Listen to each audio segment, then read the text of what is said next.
La bienvenida al conversatorio denominado Desafíos del Currículo Postpandemia, organizado por la Escuela de Posgrado y la Coordinación del Diplomado de Diseño y Gestión Curricular de la Universidad Antonio Ruiz Montoya, con la participación del Observatorio de Educación. Mi nombre es Verónica Salas, soy estudiante de la Escuela de Educación de la Universidad Antonio Ruiz de Montoya y esta noche los estaré acompañando como moderadora. En esta ocasión, los miembros que nos acompañarán son 5 docentes. 3 de ellos son docentes del Diplomado de Diseño y Gestión Curricular y 2 estudiantes del mismo programa. Los ponentes serán la magíster Rosana Mendoza, quien abordará el tema del currículo e interculturalidad. La magíster Consuelo Cosío, quien nos hablará sobre los desafíos del currículo pospandemia desde la perspectiva del docente. En tercer lugar, el magíster Martín Vegas, quien nos presentará perspectivas de la educación después de la pandemia. El tiempo de presentación de cada docente será de 20 minutos. A continuación también contaremos con la presentación de 2 estudiantes del Diplomado de Diseño y Gestión Curricular de nuestra casa de estudio. Ellos son el profesor Diego Gallegos y la profesora Cleisy García, quienes compartirán su experiencia en el enfoque curricular desde la educación básica. Para dar inicio al conversatorio, pedimos a todos los participantes apagar sus micrófonos y sus cámaras. Las personas que estén interesadas en plantear algunas preguntas luego de cada presentación lo pueden realizar a través del chat de las 2 plataformas, tanto por Zoom y por Facebook. Para dar inicio a la presentación a cargo de la magíster Rosana Mendoza, vamos a presentarla. Ella es magíster en Política Social con mención en Promoción de la Infancia por la Universidad Nacional Mayor de San Marcos. Cuenta con estudios en Planificación Estratégica y Facilitación de Procesos de Aprendizaje. También es candidata a doctora en Ciencias Sociales, Niñez y Juventud por CINDE y la Universidad de Manizales, así como docente de la Universidad Antonio Ruiz de Montoya. Le damos la bienvenida, profesora Rosana, y le cedemos la palabra. Buenas noches, muchas gracias con todas y todos, colegas presentes. Voy a compartir pantalla. Por favor, me indican si pueden visualizar. Sí se ve, profesora. Gracias.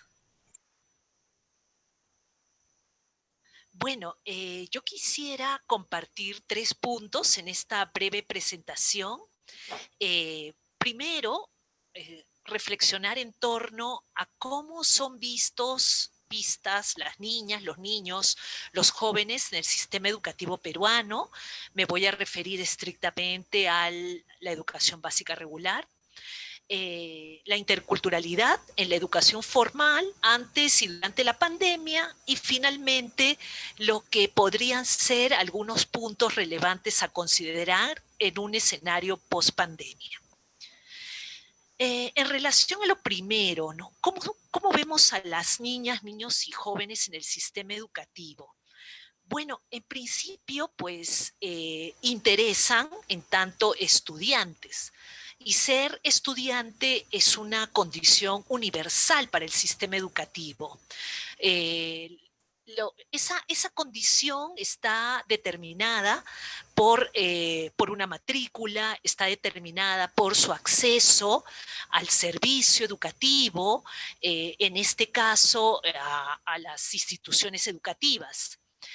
Sin embargo, durante la emergencia sanitaria, esa condición se volvió difusa porque el estudiante como tal tiene una serie de características y cualidades que están directamente relacionadas a su acceso a los servicios.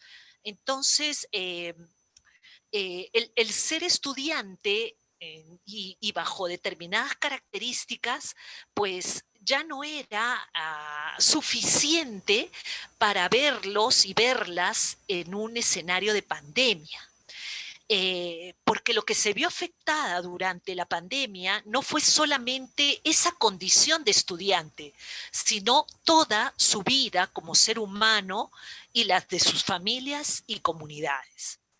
Entonces, estoy intentando problematizar cómo dentro del sistema educativo también esta condición se vio de alguna manera difusa, porque los niños, las niñas, los jóvenes ya no estaban dentro de las escuelas, sino estaban fuera de las escuelas viviendo una situación sumamente compleja durante la pandemia.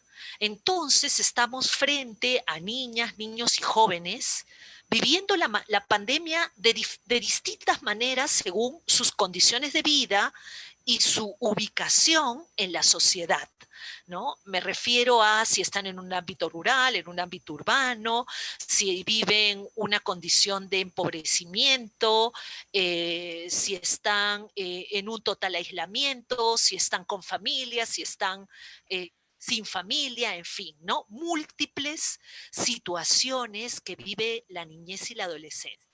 Lo cierto es que quedaron sumamente expuestas las desigualdades, ¿no? Y creo que ese es uno de los aspectos en los que coincidimos la mayoría. Entonces, en esa diversidad en la que las niñas, los niños y los jóvenes vivieron y están viviendo todavía en el actual escenario, la respuesta por parte del sistema es la estrategia, aprendo en casa, eh, fue una respuesta muy rápida, desarrollada con ciertos matices, ¿no? Diversos, según los niveles, los grados, pueblos originarios, empleando múltiples canales, unos más efectivos que otros, y con mayor o menor participación de los niveles de gestión descentralizada, ¿no? En el caso de los pueblos originarios, que estaban ya gestionando diversas formas para protegerse y para atender a los suyos frente al colapso del sistema de salud. Recordemos que los establecimientos de salud fueron cerrados. Me refiero al servicio más directo en las comunidades. Pues ante esa situación, los pueblos originarios empezaron a responder de alguna manera frente a esta situación, a la ausencia del sistema de salud más cerca de ellas y de ellos, pero también estuvieron denunciando al Estado peruano porque se sintieron abandonados. Entre las muchas demandas que se levantaron a partir de sus organizaciones, estuvieron pues la necesidad de contar con la conectividad, con el equipamiento que permitiese que sus hijas e hijos sigan la estrategia Aprendo en Casa, ¿no? En los territorios de los pueblos originarios sabemos que hay niños, niñas jóvenes que siguen respondiendo a la estrategia, pero también sabemos que hay muchos que ya no continúan. Cifras oficiales nos hablan de 300.000, pero bueno, hay otras estimaciones que hablan de alrededor de 1 millón de niñas, niños y jóvenes que estarían siendo expulsados del sistema educativo. Este término puede ser polémico, pero estamos hablando de las niñas, niños y jóvenes que ya no están recibiendo el servicio educativo por distintas razones y no por una decisión propia. Entonces, quería colocar estos aspectos en la problematización y mirar qué hay en relación a la interculturalidad antes y durante la pandemia. Definitivamente tenemos una política sectorial de educación intercultural y educación intercultural bilingüe del año 2016 que ya desde entonces y desde antes se han venido instalando una serie de posibilidades, de cambios para que realmente pueda funcionar un modelo de servicio intercultural bilingüe en los territorios de los pueblos originarios, pero además una educación intercultural para todas y todos, ¿no? Eso, pues, con mayores, menores avances, son diferenciados también, pero estaba ya en curso. Durante la pandemia se han desarrollado contenidos curriculares que van en sintonía con la política en instituciones educativas CIB y en general, y algunos de ellos con recursos de soporte en diversas lenguas, ¿no? Es decir, se ha venido trabajando algunos contenidos relacionados a la interculturalidad y, por supuesto, en respuesta a las competencias que se priorizaron.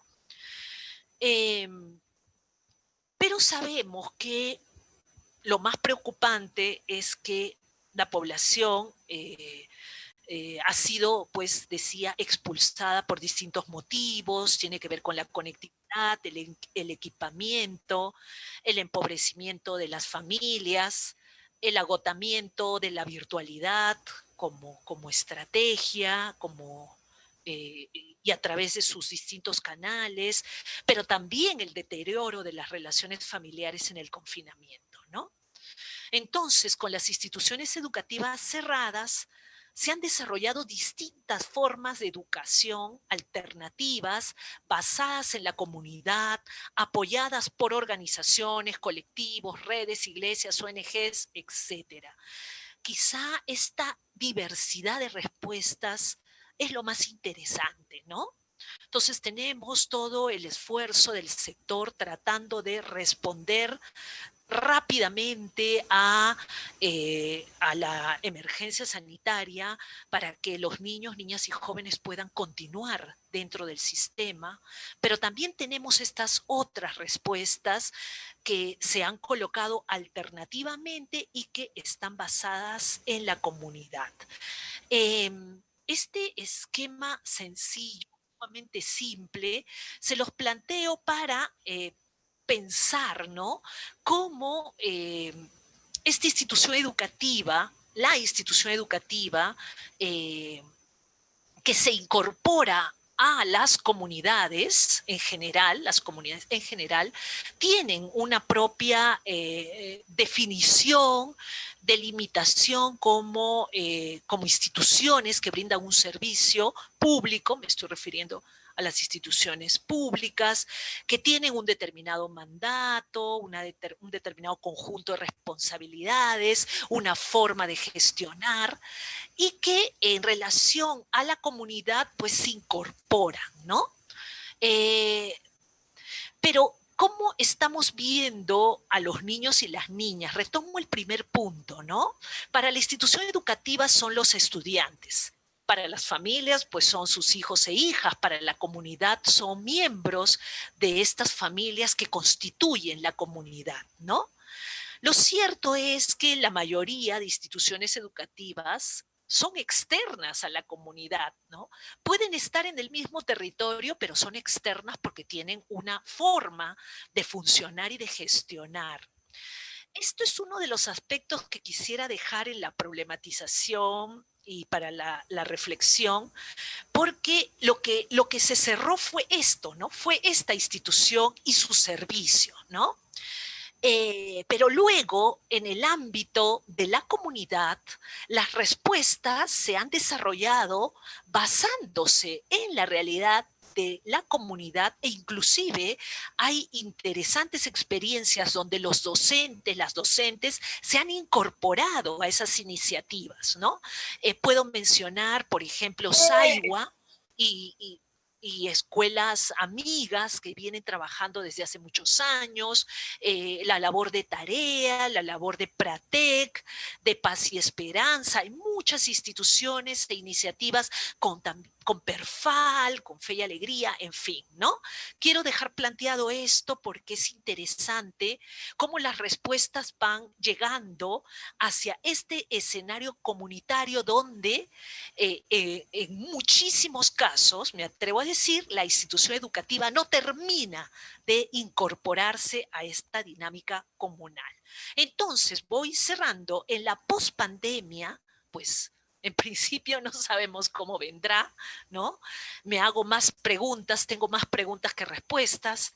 ¿Se va a buscar reactivar el servicio educativo como antes de la pandemia? Es decir, pensando en esta escuela, ¿no? En una educación fundamentalmente escolarizada, ¿no? para que vuelva a funcionar y reactivarse y como institución que todavía no termina de incorporarse a la vida comunal. Hay capacidad para aprender de las experiencias que han funcionado con las comunidades durante la pandemia y que están en otro orden, ¿no? En otra, digamos, en otra frecuencia, ¿no? Será la oportunidad para repensar la educación más allá de las instituciones educativas, ya sea abiertas, cerradas o en modalidades, digamos, mixtas, semicerradas, no sé. ¿O será la oportunidad para pensar en las distintas educaciones? O como nos decía hace poco el maestro Grimaldo Rengifo, estas distintas culturas educativas, donde el currículo sea solo referencial para la implementación de cuantos currículos sean necesarios, ¿no? Entonces yo dejaría aquí mi reflexión y para pensar además la interculturalidad eh, como un enfoque, como una realidad, ¿no? Que sería la apuesta. Si es que la interculturalidad se convirtiera en una condición para una educación universal, respetuosa y ciudadana en sus múltiples formas, no solamente la escolarizada, que haga posible nuevas relaciones de poder al interior de los pueblos, entre los pueblos y entre los pueblos con el Estado, para superar precisamente la crítica que le hacemos a la educación de este poder hegemonista que también se expresa en una educación monocultural y monolingüe predominantemente y que es precisamente lo que la educación intercultural bilingüe viene a aportar como alternativa, ¿no? Entonces, lo dejaría allí para dejar planteadas varias preguntas y la necesidad de hacer realidad la interculturalidad. Solo voy a pasar estas fotos porque seguro ya estoy en el tiempo. ¿Cómo podría ser que la interculturalidad recupere en la educación eh, las historias de los pueblos, ¿no? Como por ejemplo la historia del conflicto armado, ¿no? ¿Cómo entra al currículo y a la educación estas realidades, estas historias que han dejado marcas, que han dejado estelas, o cómo plantear una interculturalidad y una educación intercultural que cuestione fuertemente los sesgos autoritarios y militaristas que tienen nuestras escuelas, como por ejemplo la formación, ¿no? En los patios escolares. ¿Cómo volver a traer el calendario comunal que expresa la vida y las formas de vivir la vida de muchos pueblos originarios, ¿no? Y cómo podría realmente convertirse en un instrumento dinámico en la educación bajo cualquiera de sus formas? O cómo llevar la vida de los niños a las aulas, ¿no? Como este niñito, Yomer, ¿no? Llevando su chaquitagia a su tamaño a las aulas, ¿no? A su aula de inicial, por ejemplo. Y he copiado esta foto del Facebook de Pratec, ¿no? Esta es durante la pandemia, es del 13 de julio del 2020, ¿no? Me pareció hermosa. Esto es de lo que se ha venido realizando como, digamos, educación comunitaria o educación basada en la comunidad. Los abuelos y abuelas de esta comunidad nativa, Pawana Nahnauta, aquí enseñando a los niños a preparar remedios a base de plantas medicinales, ¿no? Como una de las formas en que se ha dinamizado, como nos decía el maestro Grimaldo Rengifo, otras culturas educativas. Muchísimas gracias. Muchísimas gracias, profesora Rosana, y qué importante lo que menciona cuando se tiene que fortalecer esta relación, ¿no? Entre la comunidad y la institución educativa.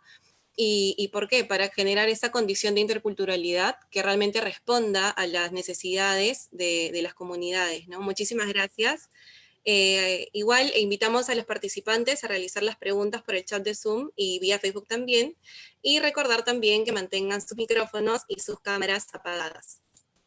A continuación, la ponencia Desafíos de currículo pospandemia desde la perspectiva docente estará a cargo de la magíster Consuelo Cosío. Ella es egresada del Instituto Pedagógico Nacional Monterrico. Es magíster en Psicología de la Educación y Desarrollo Humano en Contextos Multiculturales por la Universidad de Valencia, en España. Cuenta con una segunda especialidad en formación magisterial por la Pontificia Universidad Católica del Perú. Así también ha sido profesora de educación básica y actualmente es docente universitaria de la UCI y UNIFE, así como docente de la Escuela de Posgrado de la Universidad Antonio Reyes Montoya. Bienvenida, Consuelo, te cedo la palabra.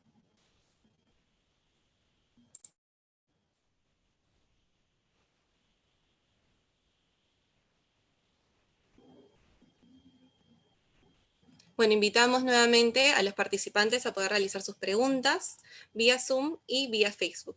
Ahora sí, Consuelo, te escuchamos. Gracias, Verónica. Muchas gracias por A la ti. presentación. Me decía Sandrita cuando me pedía que le orienten esta presentación que quería ser presentada así como maestra, ¿no? Tengo ya varios años en educación superior, pero mis orígenes están en la educación básica regular. Y tuve la suerte de poder hacer todo un recorrido en la educación básica regular, a pesar de que mi especialidad es en educación secundaria. Tuve la experiencia de trabajar en educación primaria y secundaria, y creo que fue una experiencia fundamental porque me permite mirar el escenario educativo desde los ojos del docente, ¿no? Del docente de básica regular. Y a pesar que tengo ya muchos años que trabajo en educación superior, esas huellas no se pierden, no se borran.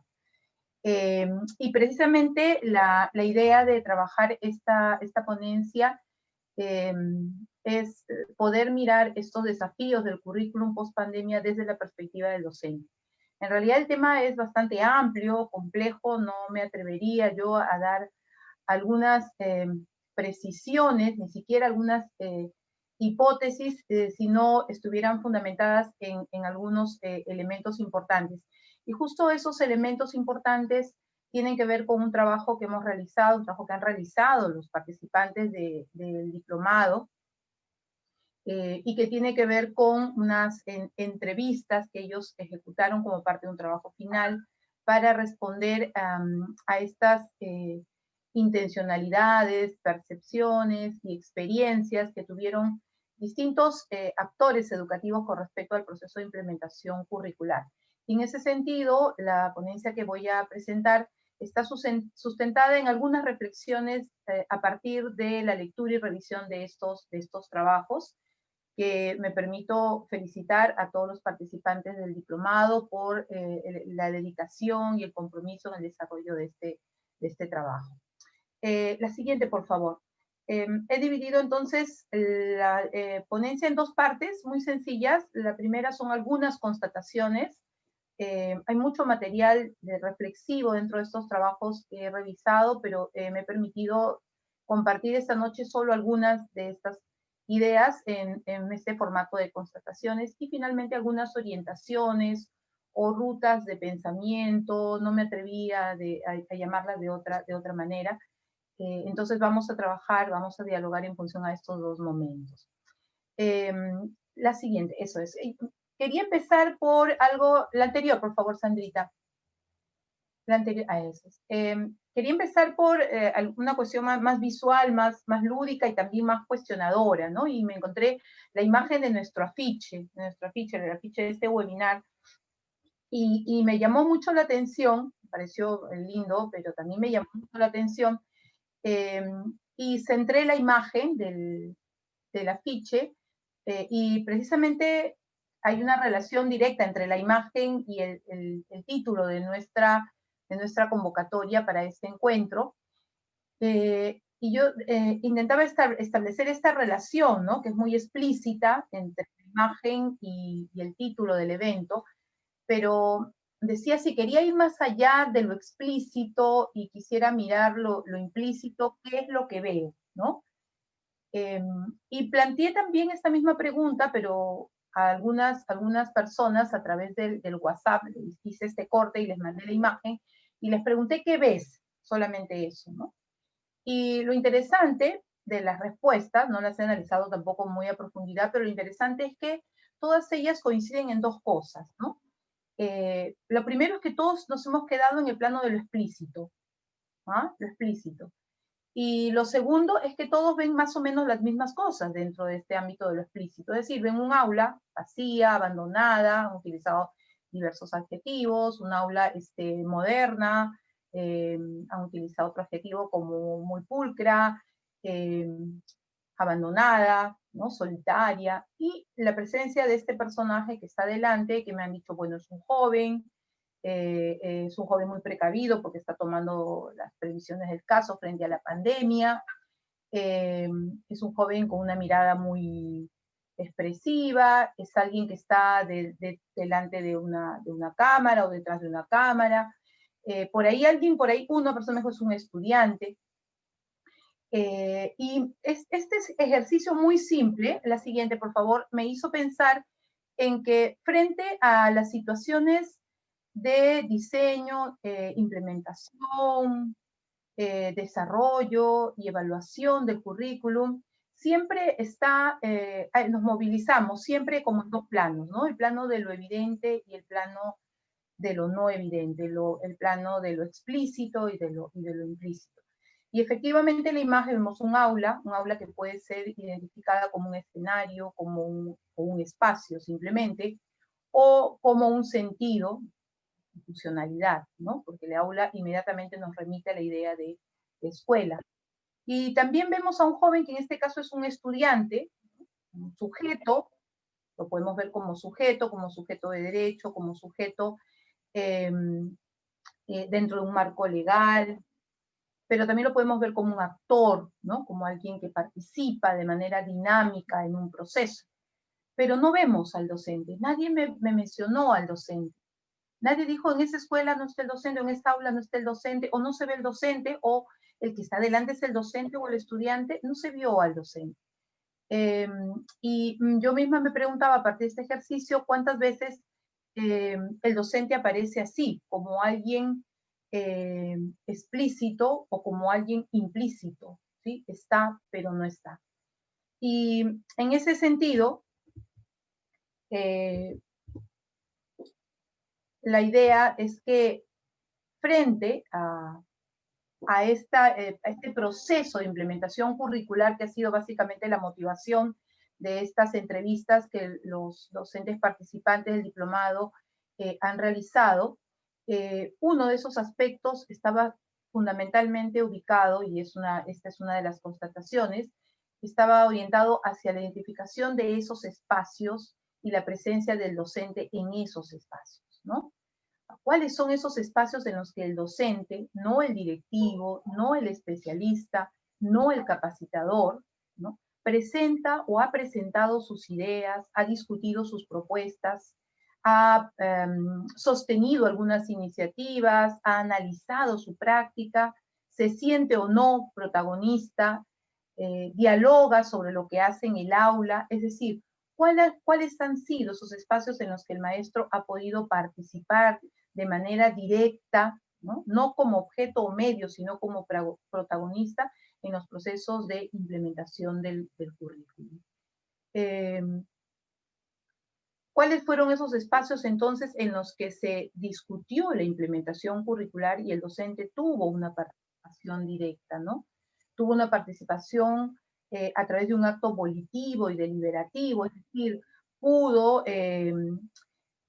no solamente proponer, reflexionar, discutir, sino tomar decisiones.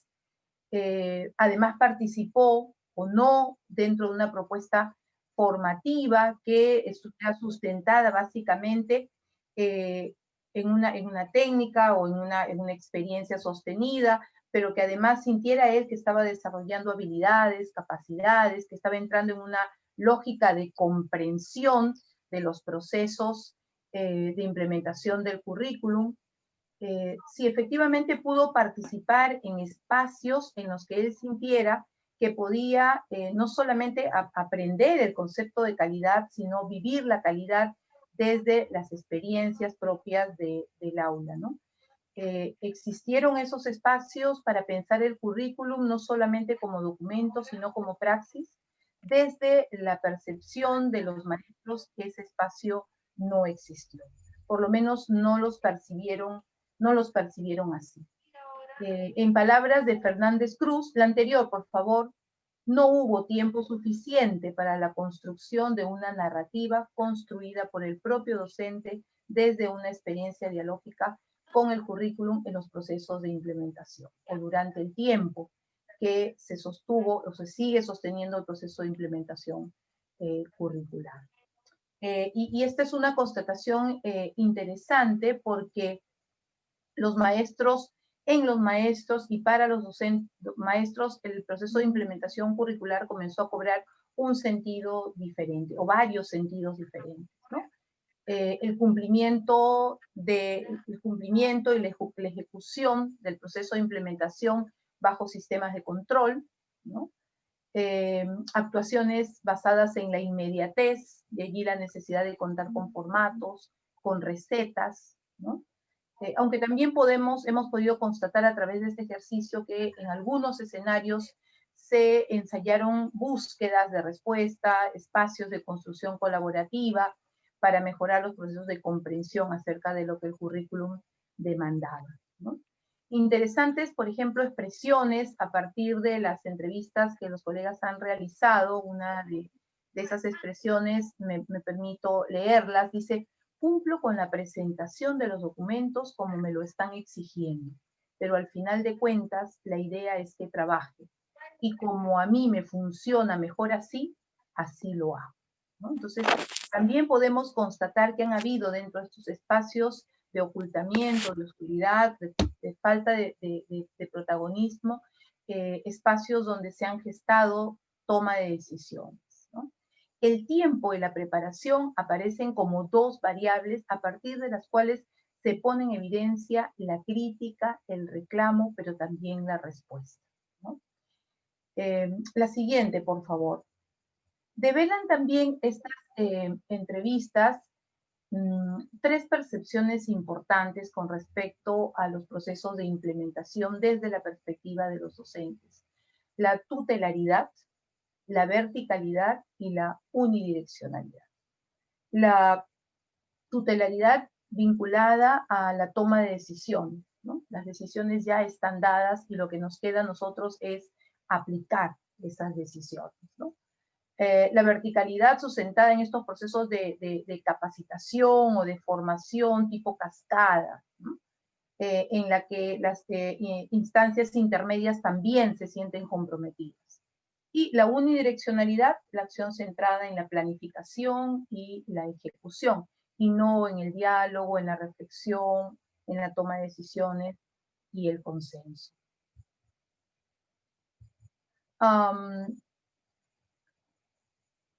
Esas como primeras constataciones que podría yo compartir con ustedes y que también pongo en el escenario para que puedan surgir en los que nos escuchan en este momento algunos cuestionamientos o algunas reflexiones. ¿Qué orientaciones podríamos tomar en este escenario de la pandemia en función a estas constataciones? Una primera orientación es definitivamente asumir el currículum como una praxis, ¿no? Y eso, ¿qué significa?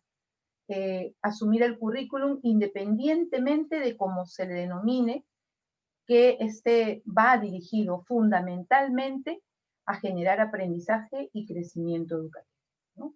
Es decir, va más allá, la concepción de currículum va más allá del criterio normativo, ¿no? Porque tiene como centro a la persona.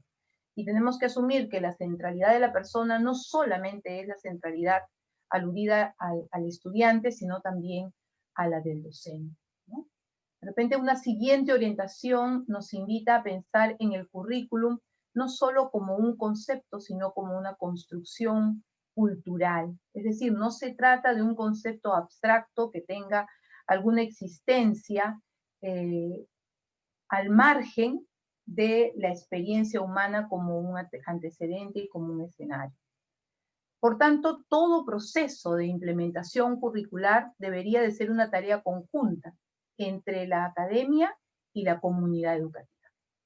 Y creo firmemente, sí, en esta orientación en que hay que rescatar, ¿no?, la condición protagónica del docente como articulador de estas dos instancias, ¿no?, de la academia y de la comunidad educativa en su conjunto. La siguiente, por favor. No, la anterior.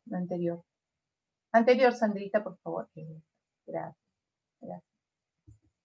Hay una tercera orientación que me permito poner también a consideración de ustedes, y tiene, bueno, relación con esta idea de Posner, la cual sustenta que en realidad lo que necesitamos comprender lo que necesitan comprender quienes toman decisiones de un currículum es la amplia variedad de alternativas curriculares. Y creo que esta idea concuerda perfectamente con lo que la maestra Rosana nos presentaba hace un momento como idea, como una de sus ideas finales, ¿no?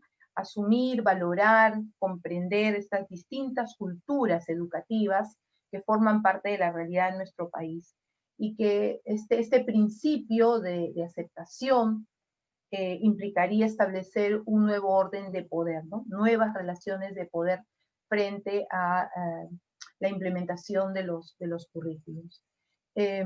Lo que necesitan comprender, o lo que necesitamos comprender, tanto los diseñadores como implementadores del currículo, es que es importante comenzar a sostener espacios de diálogo, ¿no?, espacios de diálogo entre los diferentes actores y escenarios educativos en los procesos de implementación curricular, con un sentido de eclecticismo reflexivo. ¿Qué implica el eclecticismo reflexivo? Implica una manera de pensar o de actuar que permite valorar y tomar en cuenta las distintas posiciones, ¿no?, sin cerrarnos en una sola perspectiva. Se trata de reunir, de conciliar, de valorar, ¿no?, las diferentes tendencias, los diversos sistemas, las diversas propuestas. Y creo que esta es una necesidad a gritos en el país, ¿no?, la de pensar el currículum no solo como una norma o como un documento o como un constructo, sino como una experiencia que se tiene que hacer realidad a partir de las demandas y necesidades de estos contextos diversos, ¿no?, que forman parte de nuestro país. Este famoso diálogo de culturas o diálogo de saberes, el diálogo de las percepciones y las experiencias para ser valoradas y tomadas en cuenta con criterio, con sentido acogedor, con proyección, ¿no? Asumir que este diálogo, además, y sus múltiples posibilidades, no se inventa ni se impone, se educa, y en muchos casos y escenarios y momentos se autoeduca, ¿no? La siguiente, por favor, Sandrita. Estimada profesora, le quedan 5 minutos. Perfecto. Y ahí voy terminando, ¿no? Ante esta situación, más que observar el currículum como un producto, es necesario observar a quiénes, ¿no?, quiénes construyen el currículum. Y en esta perspectiva, creo que hay la necesidad de convocar. Y creo que esa es una de las tareas importantes post-pandemia, ¿no? Abrir la convocatoria, generar espacios formativos, generar espacios de discusión, generar espacios para la difusión y generar espacios para el compromiso con los procesos de implementación curricular. Y además de la necesidad de convocar, finalmente, creo que es necesario priorizar los procesos de evaluación. La siguiente, por favor. Priorizar los procesos de evaluación de la experiencia de la implementación curricular, para retroalimentar, para tomar decisiones, para abrir espacios de nuevas decisiones y nuevas proyecciones, para gestionar nuevas rutas, para aclarar sentidos. No tengo la respuesta, creo que es complicado dar respuestas, incluso señalar hipótesis de repente, ¿no? Creo que sí es el momento para ponernos a pensar y a reflexionar en cuál es finalmente la tarea que todos tenemos. Y me permito cerrar con estas dos ideas, ¿no? Finalmente es importante convocar y priorizar los procesos de evaluación del camino ya recorrido hasta el momento. Para cerrar, bueno, este pensamiento dice, no importa por qué clase de currículo se opte, siempre y cuando atienda las necesidades de la comunidad educativa, las expectativas y necesidades de aprendizaje de los estudiantes y de los docentes, tratando de orientar todo proceso formativo hacia el bienestar y el bien personal y social. Bien, con esto quisiera cerrar mi intervención y poder dar paso a los comentarios, a las preguntas y a las reflexiones. Muchas gracias. Muchísimas gracias, profesora Consuelo. Es bastante importante lo que comenta en cuanto a la concepción del currículo, ¿no? Y no concebirlo como un documento estático, sino más bien como una praxis o más bien, como usted comentaba, como una experiencia. Ahora bien, queremos dar el paso al magíster Martín Vegas Torres, quien tratará el tema de la perspectiva de la educación después de la pandemia. Él es coordinador de la maestría en educación en la Universidad Antonio Ruiz de Montoya, coordinador del programa Horizonte de Secundaria Rural, UNESCO. Fue viceministro de Gestión Pedagógica en el Ministerio de Educación entre los años 2012 y 2014. También ha sido secretario ejecutivo del Consejo Nacional de Educación entre los años 2002 y 2008 y asesor de la Comisión de Educación, Ciencia y Tecnología del Congreso de la República. Le cedo la palabra, profesor Martín. Igual invitamos a los participantes a poder hacer sus preguntas, que serán respondidas al finalizar las ponencias.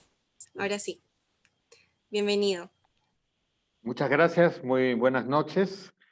Yo voy a buscar en mi intervención vincular los aspectos curriculares, pedagógicos, con aspectos de la política educativa, ¿no? Que incluye también otros elementos, ¿no?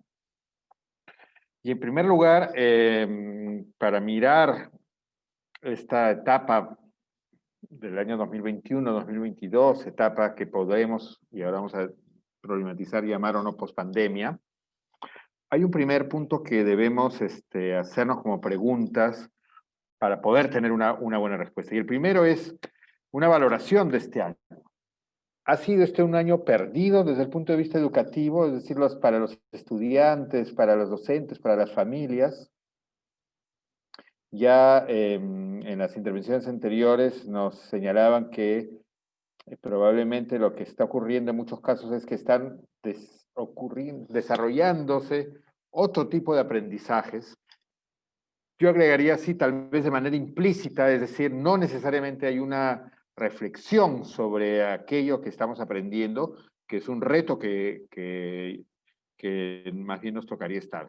Y lo digo así porque el año 2020 va a ser el año que va de esas primeras 2 décadas del siglo XXI, va a ser el año que va a aparecer en los libros de historia, ¿no? Y si pensamos en niñas, niños, adolescentes, incluso jóvenes, este es el año que también les va a marcar de una manera muy especial. Esta huella será una huella que genere aprendizajes o no. Creo yo que ahí hay un aspecto muy importante, porque en función de eso es que podemos pensar también hacia dónde proyectar. Un segundo aspecto de cuestión previa es que pospandemia nos lleva a decir que hay una etapa de pandemia, ¿no?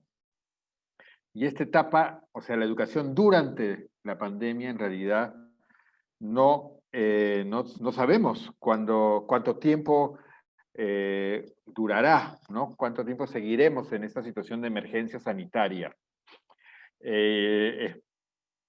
Estamos viendo lo que está ocurriendo en el mundo y es probable que el año próximo estemos aún en una combinación, ¿no? De educación remota, de repente en algunos momentos, de repente en otros podremos pasar a una situación semipresencial, o sea, con momentos de ir a la escuela, digamos, y otros en que, pero no podremos hacerlo, digamos, todos a la vez, porque para asegurar condiciones, sobre todo de bioseguridad, eso no va a ser viable. Entonces habrá que combinar los salones de clase, los horarios, en fin.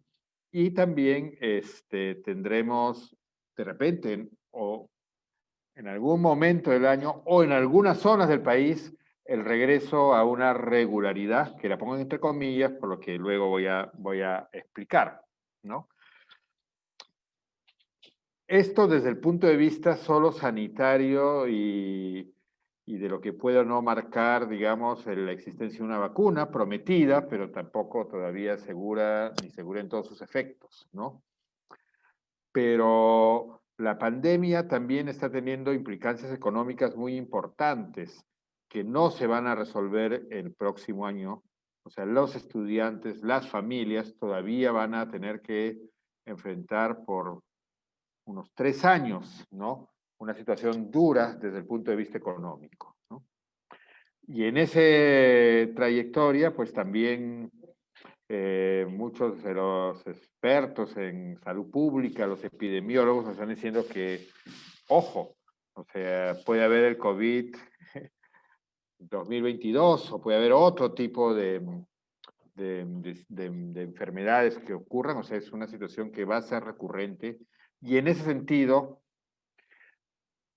la diferencia entre el durante y el post pandemia, por un lado, no es tan clara, y en segundo lugar, el post pandemia está marcado por una situación de imprevisibilidad, ¿no? Y desde el punto de vista técnico, eso está apelando a sostener que los sistemas educativos deben prepararse a ser sistemas resilientes, capaces de enfrentar diversidad de situaciones y por eso de ser muy flexibles. Y todo esto evidentemente tiene consecuencias pedagógicas o curriculares bien importantes, ¿no?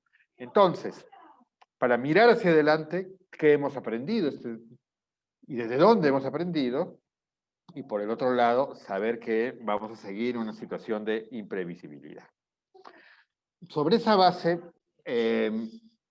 sí podemos mirar desde una mirada de política educativa, no solo entendida esta como la acción del Ministerio de Educación, pero también, sino también como una política a nivel regional y también a nivel de una institución educativa que tiene que definir sus políticas. Entonces, desde la política se trata de plantearnos una ruta, una estrategia en función de objetivos. Y acá les voy a plantear 2 ángulos respecto a esos objetivos. El primero es que es claro que ante la flagrante aparición de las brechas que son estructurales en muchos casos en nuestro país, en materia de educación y en materia, en realidad, social, de sociedad peruana, sí se requieren acciones, medidas con un objetivo de cerrar las desigualdades. Y el otro aspecto que les voy a plantear es de si, existiendo todas estas situaciones difíciles que se han vivido, ¿no será también esta una oportunidad para plantear los objetivos de renovación educativa? Respecto al cierre de brechas, ¿cuáles son los retos que podemos identificar? Uno primero es que, si bien estamos ahora trabajando, digamos, desde el punto de vista curricular y por lo tanto orientado a los aprendizajes o al desarrollo de competencias, la respuesta educativa al COVID, de acuerdo a lo que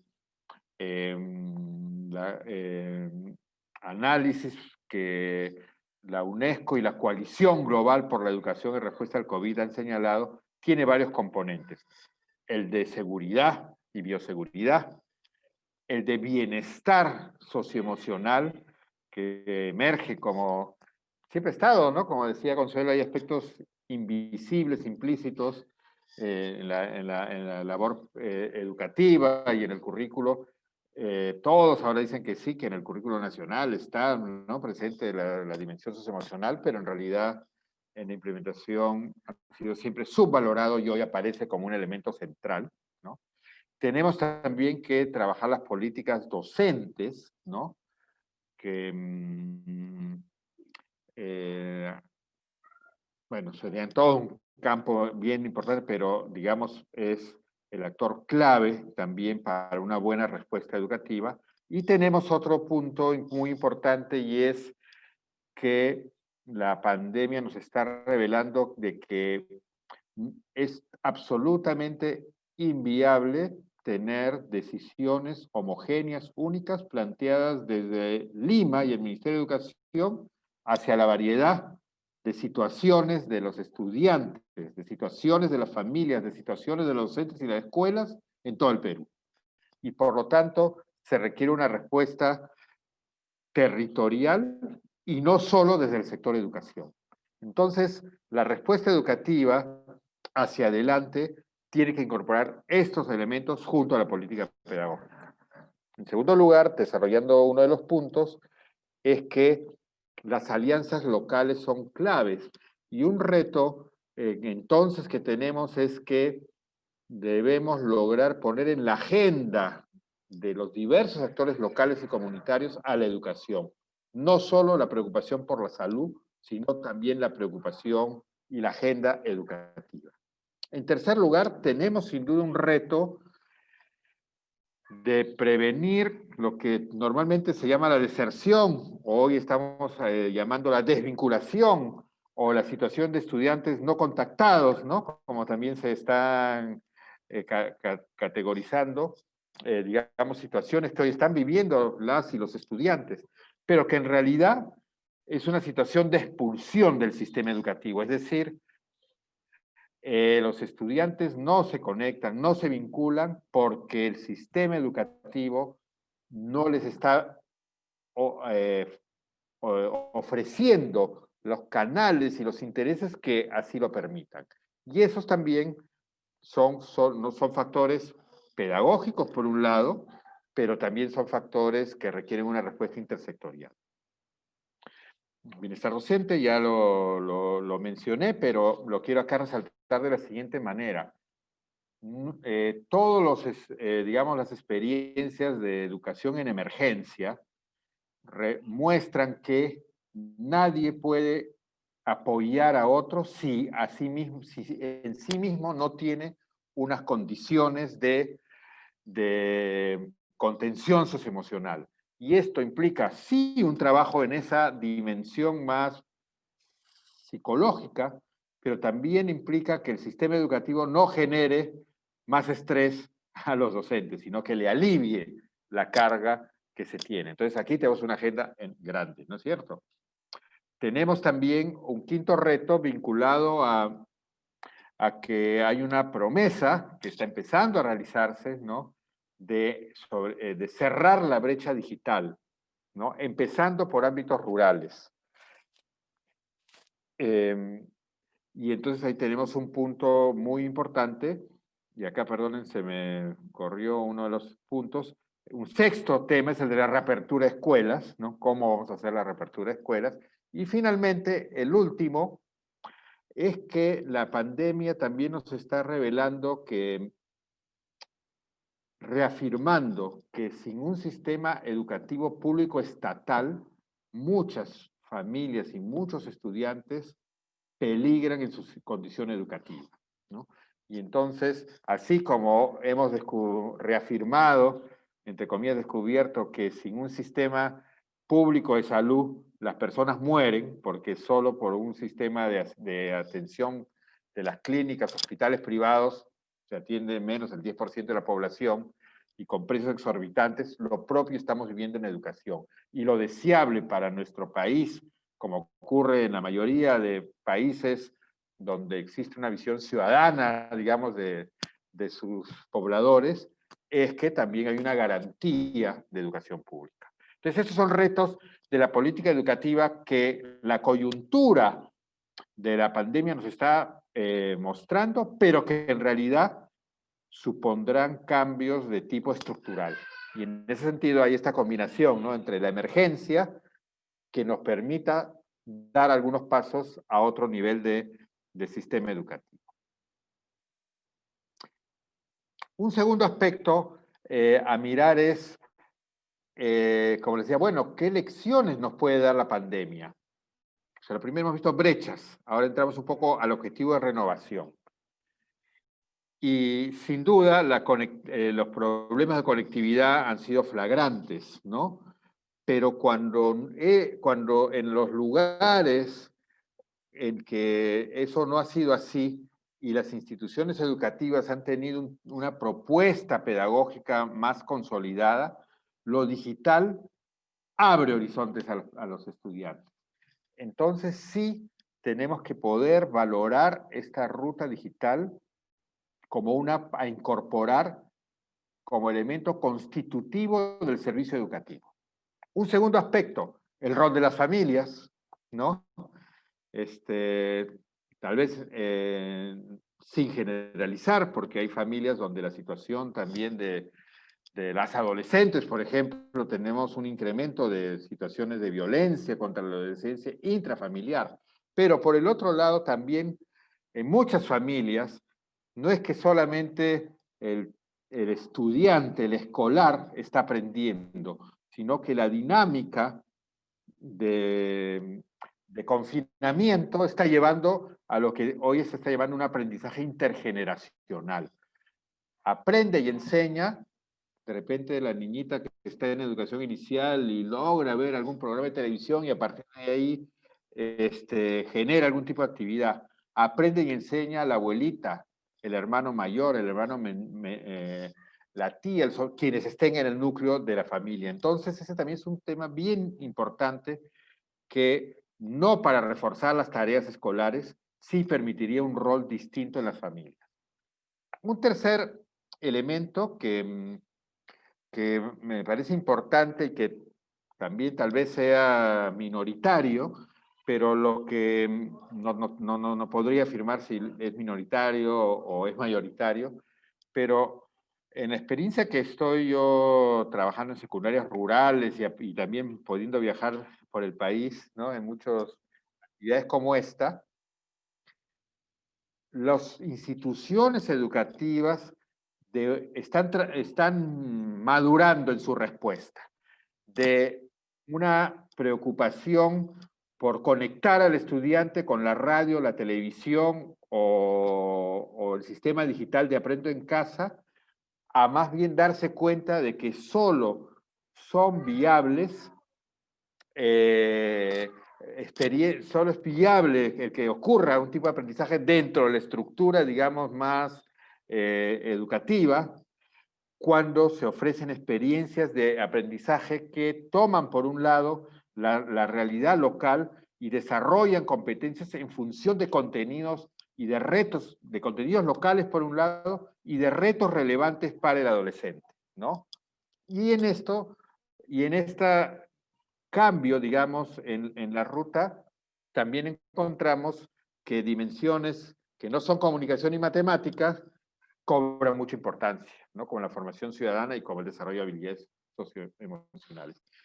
Y por último, entonces, una última lección vinculada a la anterior es que solo tendrán éxito hacia adelante instituciones que tengan la capacidad para organizar su propuesta curricular, o sea, no depender de lo que señale como día a día digamos, un plan curricular establecido por el Ministerio de Educación, sino las que organizan su propuesta curricular y las que organizan de manera flexible su trabajo hacia los estudiantes.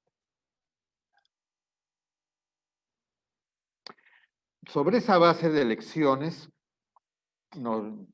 preguntémonos entonces en la pospandemia, ¿qué aprender y cómo aprender? Ya mencioné que es un aprendizaje que tendría que partir de la experiencia e intereses de los estudiantes, de los retos que tienen los estudiantes.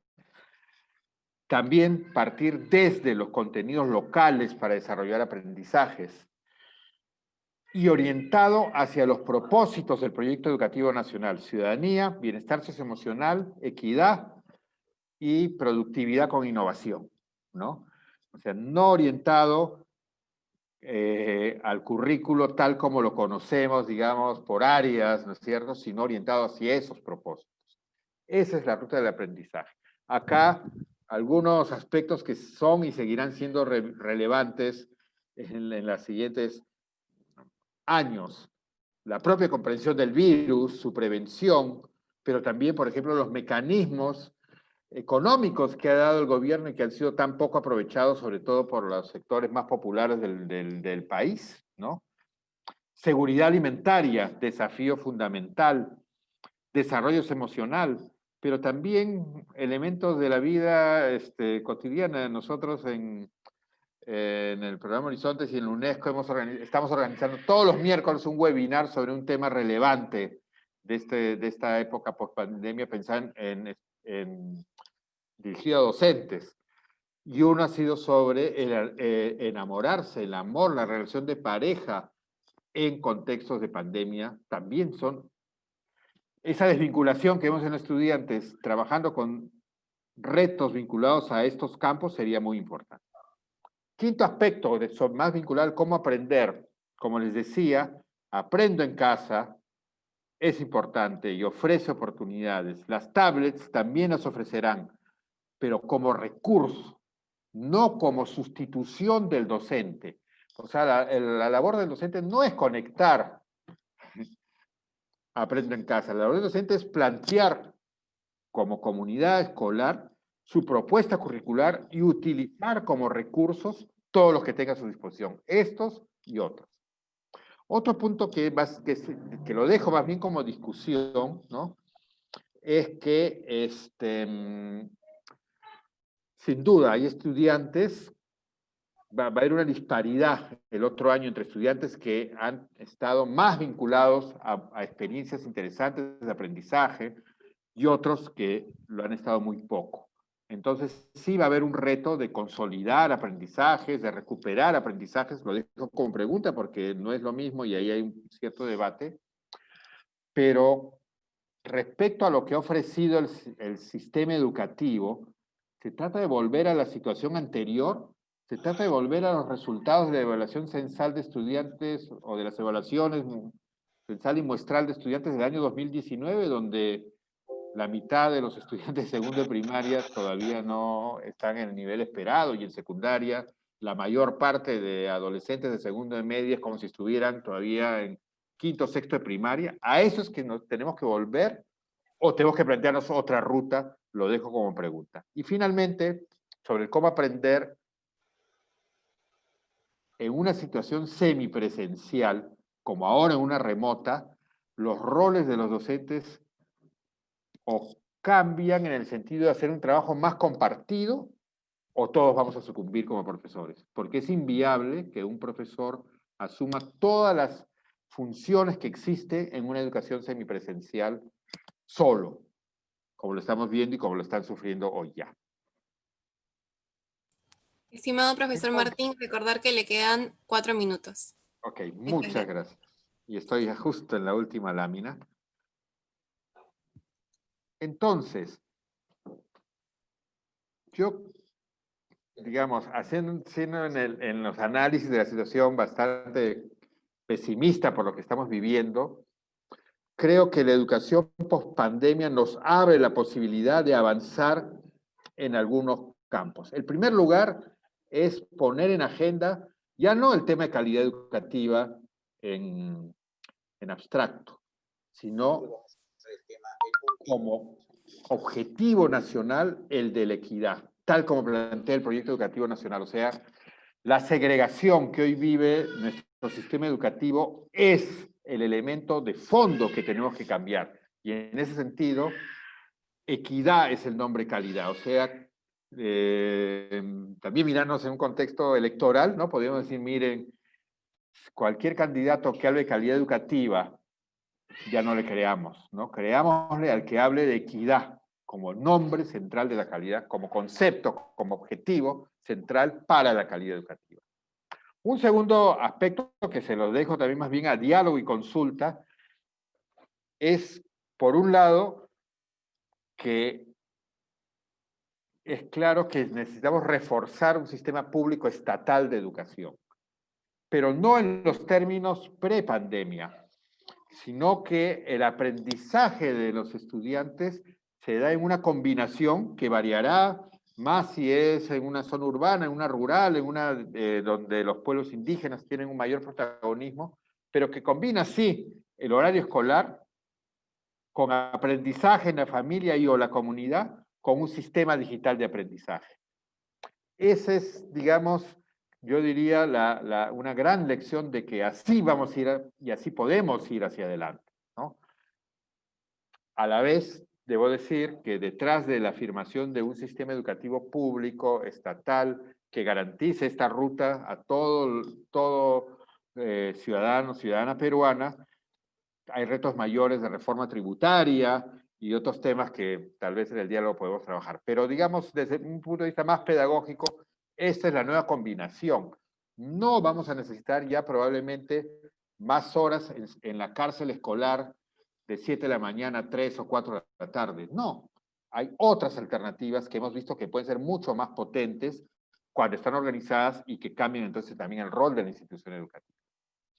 Otra gran oportunidad que estamos teniendo y que está ocurriendo casi sin darnos cuenta es que la política educativa, que hoy en nuestro país es sobre todo de arriba abajo y muy central, como también ha dicho Consuelo en antes, está dando lugar a respuestas que están ocurriendo abajo.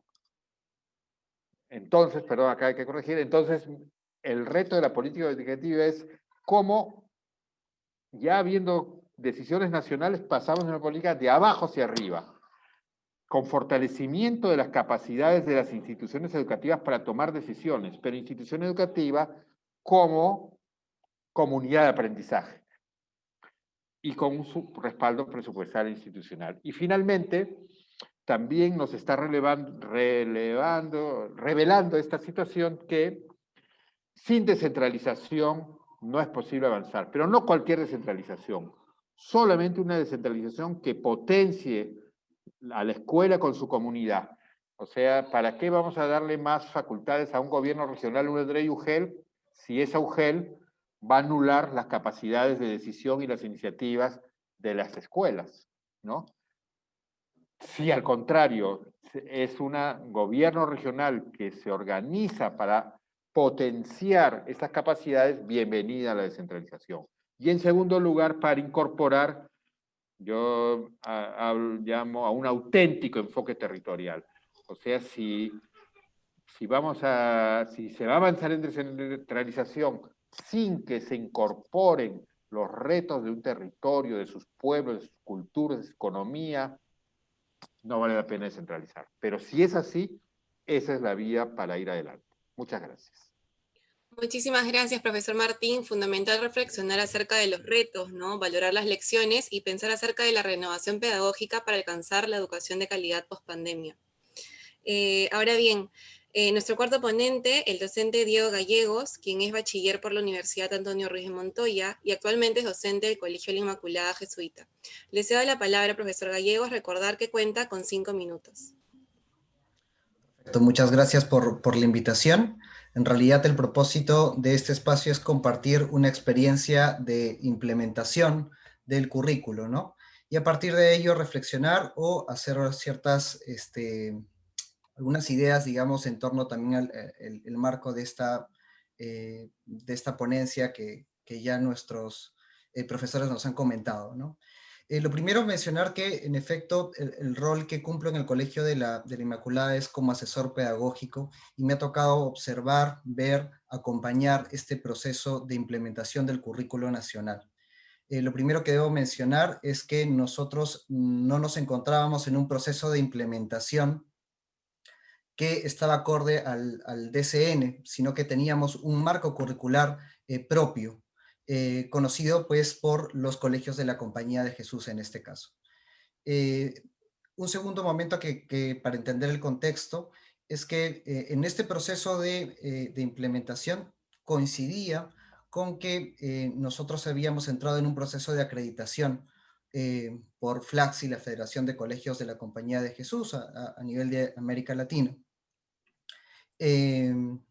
Y es justamente en este proceso de autoevaluación de acreditación donde coincide el proceso de implementación del currículo. Y eso es una ventaja en tanto que nos permitió evaluar la práctica curricular que teníamos como colegio.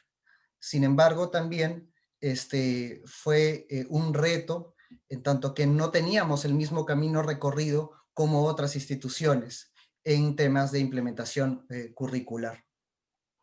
En ese sentido, uno de los primeros retos que aparecen fueron asumidos sobre todo con certezas. Y esta certeza, en primer lugar, era que los cambios curriculares no podían darse únicamente a nivel de documentación. Y eso requería, de todas maneras, hacer un proceso de reflexión con los profesores. Reflexión que, si bien se propiciaron los espacios, se dieron, digamos, para poder discutir acerca de esta nueva propuesta curricular, sí siempre queda esa sensación de que el tiempo en la institución no es suficiente, porque la escuela no para, la escuela continúa, las clases continúan. Entonces, uno de los primeros procesos, como decía, este diálogo sobre la currícula nacional, también nos llevó a pensar que necesitábamos una nueva organización, un soporte curricular nuevo. Tenía que dialogar con la estructura del colegio y posiblemente tendríamos que hacer ciertas modificaciones. Y aparecieron nuevos roles en esta nueva estructura. Roles como las asesorías pedagógicas, que consistían en realidad en poder implementar de la mano con el docente esta nueva implementación curricular. Y otro trabajo que creo que es importante, como de repente tercer punto, es hacer algo que el profesor Martín nos comentaba de repente en clases anteriores, ¿no? ¿Qué hemos realizado bien, ¿no? ¿Qué deberíamos seguir realizando de eso que hemos hecho bien? ¿Qué va a cambiar? Y en realidad es tener certezas acerca justamente de lo que viene y de lo que hemos hecho. Y eso finalmente pues permitió que lleváramos un trabajo continuo de implementación durante aproximadamente 4 o 5 años, considerando en primer lugar una experiencia piloto de acompañamiento con un grupo de docentes, pero poco a poco haciendo esa extensión y diversificando, digamos, este currículum a la estructura de nuestro colegio. En este marco, pues creo que han surgido bastantes retos, que creo que el diplomado en ese sentido ha aportado a esa reflexión. El primer reto que aparece es, creo que como institución o como instituciones educativas en general, debemos darle más peso a lo que es las teorías del cambio, ¿no? ¿Cómo hacemos teoría del cambio en el proceso de gestión curricular? Porque posiblemente la historia también, digamos, nos dice que no se trata de que llegue un currículum nuevo, donde a veces escuchamos también a los docentes diciendo, es lo mismo, solamente hay que fijarnos en este nuevo formato, ¿no? Entonces hay un reto para la gestión curricular, en efecto, que es hablar de la teoría del cambio y cómo gestionamos un nuevo currículum. Y más aún en un contexto que creo que se va a tornar con muchas incertidumbres, ¿no? A veces esperamos que los cambios se puedan dar cuando todo está calmado y a partir de ahí como que borrón y cuenta nueva, ¿no? Pero los cambios vienen dándose. En nuestro caso, lo que compartía al inicio, nosotros nos encontrábamos en un proceso también de implementación de otro esquema curricular. Sin embargo, aparece un nuevo currículum y aparecen nuevos retos. En este caso aparece una pandemia y posiblemente aparecerán otros, como comentaba Martín. Pero eso es un nuevo reto justamente para cómo gestionamos el currículum en un contexto de incertidumbre y de diversidad. El otro reto que creo que aparece en la implementación de nuestro colegio es cómo construimos el currículum desde el docente, desde el contexto, ¿no? Pero que puede engranar justamente con las políticas curriculares del Estado. Entonces, esa práctica creo que es novedosa. Para poder romper esa verticalidad de la cual hablaba la profesora Consuelo, es necesario que se construya el currículum también desde el docente, desde la práctica docente, desde el aula, sin perder de vista esa política curricular que sirve como referencia. Dos retos finales que creo que, o dos reflexiones finales que aparecen, es que creo que hay que repensar la gestión, ¿no? La gestión curricular. Repensar esa gestión desde el rol del docente, cuál es el nuevo rol que va a ocupar el docente ahora en este contexto y en un contexto también de incertidumbre. Aparecen nuevos actores, o diría en algunos casos como que se retoman nuevos actores, ¿no? Un nuevo actor que reaparece en este escenario creo que es la familia, ¿no? Y también la comunidad. Kay, un compañero, hacía un comentario, digamos, en el chat, y sí, en efecto, la comunidad aparece como un nuevo rol dentro del aparato educativo. Y es que posiblemente hayamos estado tan acostumbrados a que la escuela es en un lugar fijo, en un espacio determinado, que esta pandemia nos ha puesto también a volver a pensar en cuál es la noción de escuela que tenemos, ¿no? Finalmente, creo que otro reto de esta implementación, y creo que encaja justamente también en el contexto de la pandemia, es cómo repensamos la calidad de los aprendizajes, ¿no? Creo que algo Martín nos comentaba al final, en un contexto tan diverso, y en un contexto donde tenemos que tomar decisiones una tras otra. Eso es un poco, digamos, lo que quería comentar. Cerrando, ha sido una experiencia difícil, que no ha partido de cero, que ha implicado diálogo, pero que en realidad abre nuevas expectativas para los cambios, pues, que se vienen en este contexto. Gracias. Muchísimas gracias, docente Gallegos, por compartir su experiencia. Ahora, finalmente, la docente Cleisy García. Ella es docente de educación básica. Ha tenido experiencia en diversas instituciones de Lima Metropolitana. Le cedo la palabra, docente García. Recordar que cuenta con 5 minutos.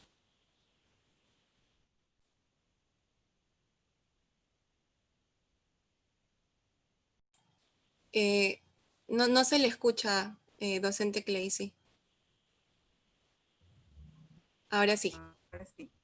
Era Nakaruka, Usurpaki. Era Nakaruka, Sachirara Cleisy, Exe Kakiri, Ritamaka, Ikituka, Kukama. Bueno, Usurpaki, Yumitawara Waina Roxana. Bueno, mi experiencia de los colegios rurales las voy a hoy día compartir con ustedes. Bueno, primero, ¿qué es lo que hoy día está planteado después de la pandemia? Yo creo que está planteado volver a una educación partiendo desde la diversidad cultural, ¿no? Partiendo de que somos un país muy diverso y que en los contextos de las regiones tenemos diferentes modos de aprender. Entonces, la interculturalidad es como un enfoque que va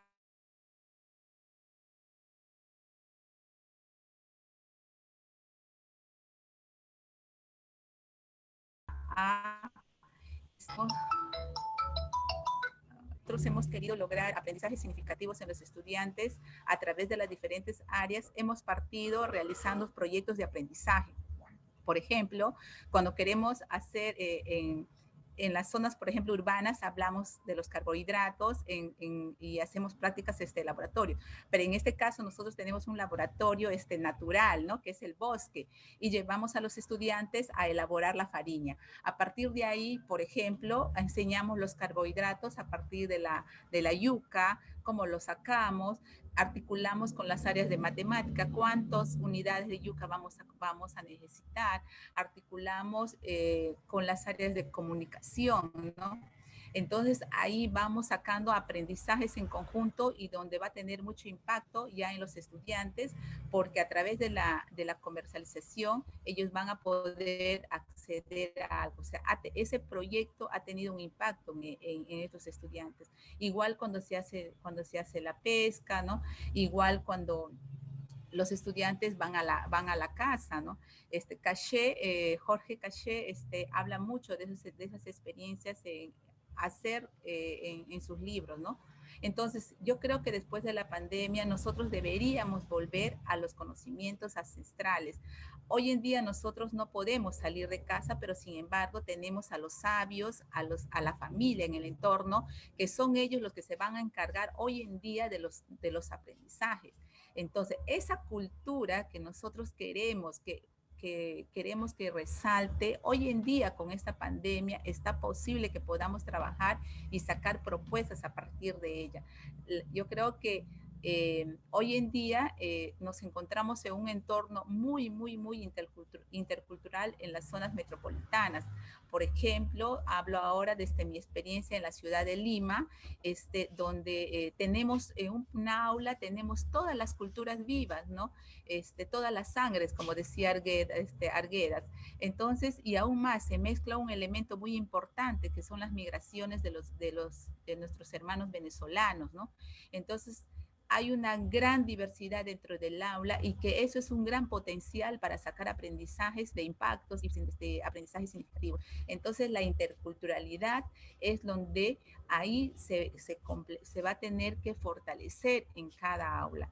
Pero, sin embargo, todavía existen algunas barreras, como por ejemplo, conocer los instrumentos de gestión pedagógica, ¿no? Que son digamos que son los elementos claves para plantear esta alternativa. ¿Qué tipo de escuela queremos y hacia dónde queremos llegar?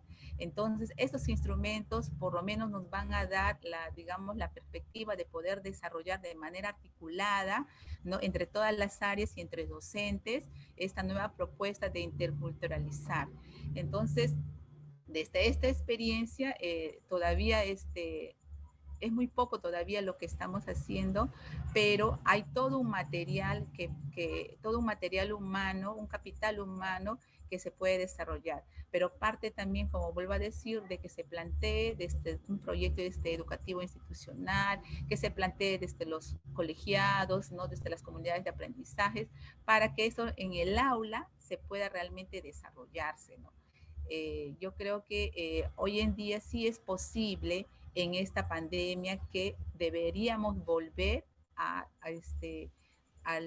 digamos, a aprender de manera intercultural, teniendo ahí a nuestros sabios. Hoy en día, bueno, la imagen que han presentado en antes sobre toda una comunidad, es la comunidad de San Martín, ahí eran los quichuas de San Martín, que estaban elaborando medicinas, en este caso para afrontar el COVID, ¿no? Y ahí tú tienes muchos elementos que deberían complementarse, ¿no? Entonces, la interculturalidad como un enfoque está dentro del currículo nacional, pero todavía falta trabajarla, ¿no? No hay un plan curricular que haya tenido un impacto entre los docentes. Bueno, hablo desde mi experiencia. Por ejemplo, en mi caso, yo creo que todavía no conozco mucho de esos términos, no conozco mucho de esos, digamos, no sé, canones, no sé cómo decirlo, y que me gustaría, por ejemplo, seguir avanzando. Y creo que el diplomado me ha ayudado en muchos de esos conceptos que yo antes no las conocí. Definitivamente no las conocía, y entonces el diplomado ha ayudado, ¿no? Yo más bien agradezco a la profesora Roxana, a la profesora Consuelo, al profesor Martín, ahora que lo estoy conociendo, a mí me gustaría seguir aprendiendo. Vuelvo a decir que yo no conozco mucho de estos términos, pero los trato de interiorizar siempre, porque para mí es muy complicado, ¿no? Desde el punto de vista de donde yo vengo, la educación es un poco complicada, pero siempre estoy dando ahí mis grandes batallas, ¿no? Titánicas. Usrupaki. Gracias. Muchas gracias, docente García, por compartir su experiencia. Queremos agradecer a todos nuestros ponentes del día de hoy y a continuación iniciaremos la presentación de las preguntas planteadas por los asistentes al conversatorio. Estas serán respondidas por los panelistas.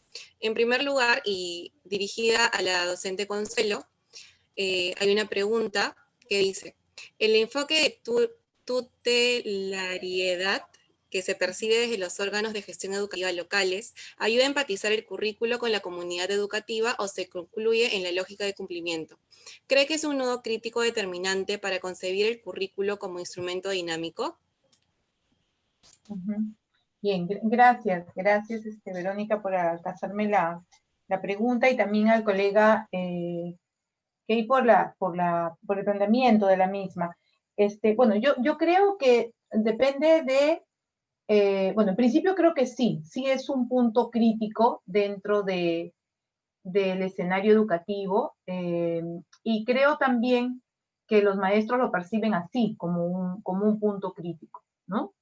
Y como todo punto crítico puede ser mirado de dos perspectivas, ¿no? Como un gran problema o como una gran oportunidad.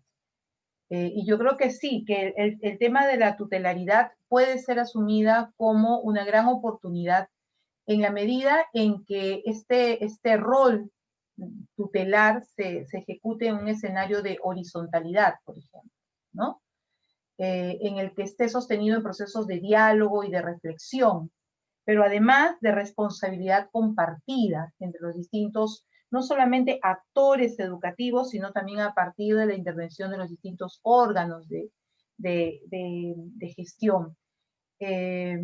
¿Por qué? Porque podríamos aprovechar este escenario para generar competencias, para retroalimentar nuestras propias experiencias, para sostener procesos de reflexión, de intercambio y generar aprendizaje constructivo, ¿no? Desde experiencias significativas. Es decir, eso que le pedimos al maestro que gestione dentro del aula, que se convierta en una experiencia también de fortalecimiento de competencias entre la relación, los vínculos de los actores educativos, ¿no?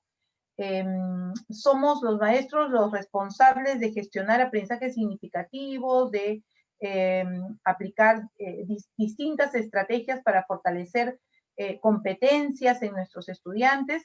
Sin embargo, a veces nos quedamos cortos cuando no implementamos esa misma mirada, esa misma propuesta en los espacios de interacción con nuestros pares y dentro de la gestión institucional, ¿no? Entonces, sí creo que es un nudo crítico, me reafirmo en ello, pero que puede ser mirado como una gran posibilidad para asumir espacios de construcción colaborativa con respecto a los procesos de implementación del currículum, ¿no? Estoy plenamente convencida que procesos de diseño, implementación curricular, evaluación curricular, son temas que no se pueden abordar desde una mirada unidireccional y desde una postura vertical. Y a veces estamos muy acostumbrados, a pesar que el discurso dice una cosa, nuestros actos están regulados por la constancia y las prácticas que hacemos, ¿no? Entonces, este mundo inconsciente moviliza nuestras decisiones, moviliza nuestros actos, y a veces decimos que las propuestas están enfocadas hacia una dirección o con ciertos matices que no necesariamente se están dando o que no necesariamente están siendo percibidos de esa manera por los otros actores educativos, ¿no? Entonces hay que cuidar de que lo que se plantea con cierta condición o con ciertas características sea también percibido de la misma manera por los distintos actores que forman parte de este proceso de implementación curricular, ¿no? Muchas gracias, profesora Consuelo, por su respuesta. Ahora hay una pregunta para la profesora Rosana, que dice: ¿la educación comunitaria puede ser un espacio eficaz para los aprendizajes de estudiantes? Ello considerando que muchas familias han tomado un rol protagónico educativo, pero que esperan el retorno de sus hijos e hijas a las escuelas. Le cedemos la palabra, profesora. Gracias por la pregunta. De hecho, es lo que hemos venido escuchando desde diversas experiencias, cómo la educación comunitaria ha venido a convertirse en toda una alternativa, sobre todo en aquellos territorios donde la estrategia Aprendo en Casa no ha podido ser efectiva, o donde han habido serias dificultades objetivas por parte de los docentes para poder llevar adelante el proceso educativo. Y es bien interesante, ¿no? Porque esta educación comunitaria es fuera de las escuelas, tiene un amplio escenario, ¿no? Que es la comunidad, que es la casa, y que son los lugares públicos, y allí se desarrollan una serie de contenidos que están nutridos de la experiencia, de la vida, de las familias, de las comunidades, ¿no? Y que también, me atrevo a decir, ensayan otras pedagogías, ¿no? Entonces es bien interesante porque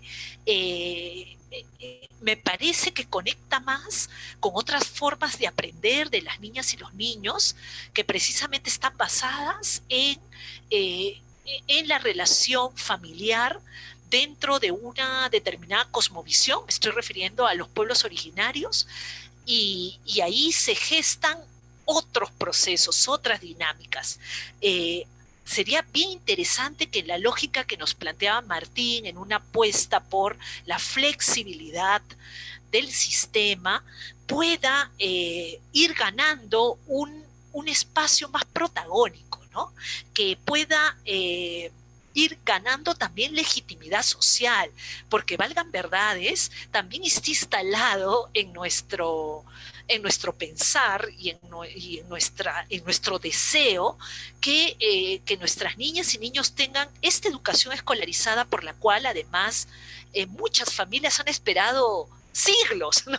Han esperado muchísimo tiempo para contar con ella. Entonces, tienen esta expectativa, tienen este deseo de que sus hijas y sus hijos tengan los maestros calificados, profesionales, ¿no? Muy competentes, y entonces no pensar que la educación comunitaria es una alternativa, yo no me atrevería a decir eso, pero creo que podría complementar muy bien con un sistema escolar que sea mucho más flexible, que valore estas otras maneras de aprender, ¿no? No creo tampoco que toda la vida de la comunidad y todo el mundo de la comunidad, que además tiene una riqueza de miles de años en algunos casos, pueda caber en la institución escuela, ¿no? O sea, también hay que pensar que la educación se desarrolla pues en muchos espacios, en muchos escenarios, y que hacen a nuestras niñas y niños competentes de muchas maneras, y no solamente las que el currículo nos propone, sino mucho más allá. Y en ese sentido, la educación comunitaria me parece de una potencia, de una fuerza increíble, que podría muy bien convivir, compartir, encontrarse con el sistema escolarizado, ¿no? Muchas gracias, profesora Rosana, por su respuesta. Ahora, dos preguntas para el profesor Martín. Una de ellas es, ¿cómo articulamos estas políticas y lineamientos con los planes de desarrollo regionales, teniendo en cuenta que estos instrumentos muchas veces son estáticos en su operatividad en un marco educativo? Y en la misma línea, ¿qué rol deben y deberán cumplir los gobiernos locales y regionales en este proceso educativo de articulación e implementación post-pandemia?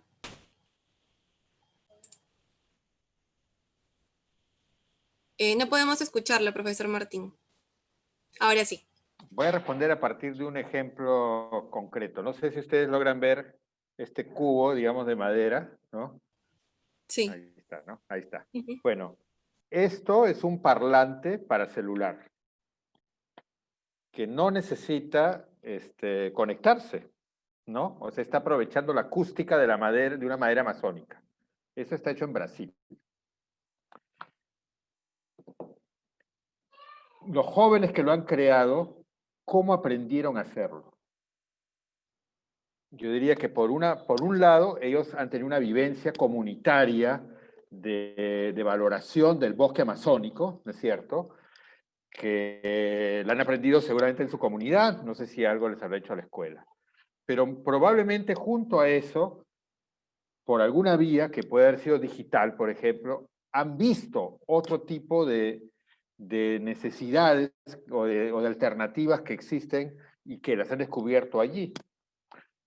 Y finalmente son jóvenes, les gusta la música, tienen su celular y entonces han conectado esas tres cosas, ¿no? Para mí por ahí van las rutas, digamos, del aprendizaje que con la pandemia ojalá podamos irlas trabajando.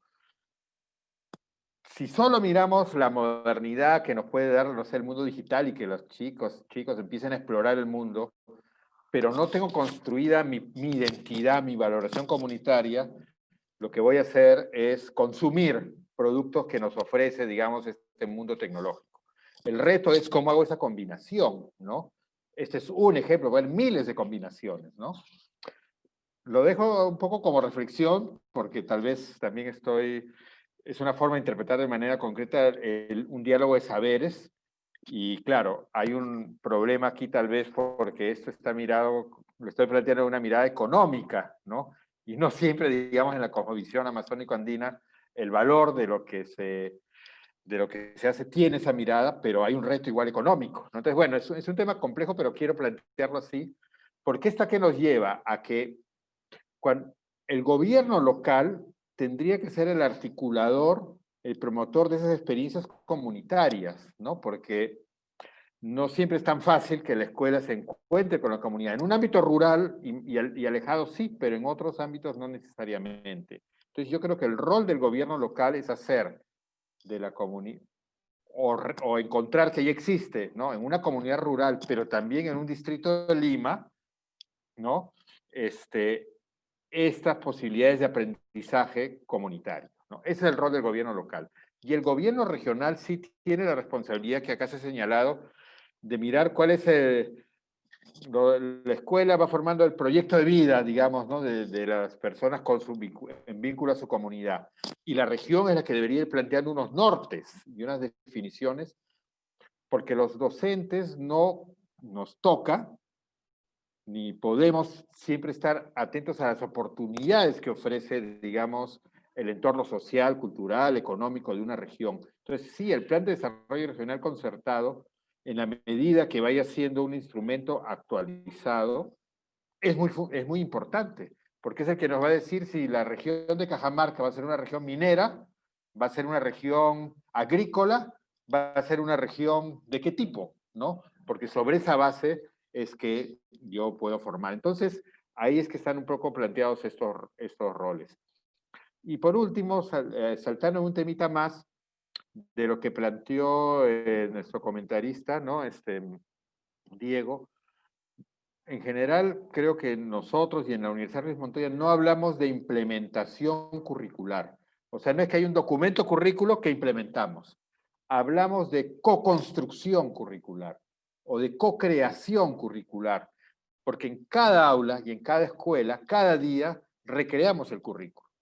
Y eso no es oponernos al currículo nacional, sino que es lo que pide el currículo nacional. O sea, el currículo nacional es implementable si no está situado en determinados contextos, ¿no? Y ese es el problema que hoy tenemos en muchos casos, de que no funciona y no se entiende, no se comprende, pero esa es la ruta. Y he visto un comentario en el chat señalando que tal vez en mi comentario estoy siendo injusto con el Ministerio de Educación, y en realidad de ninguna manera ha sido mi intención. O sea, yo estoy recogiendo en realidad rutas que están ocurriendo en el Ministerio de Educación, pero también en comunidades y también en el debate más académico, ¿no? Y creo que entre todos es que debemos empujar a estos cambios, ¿no?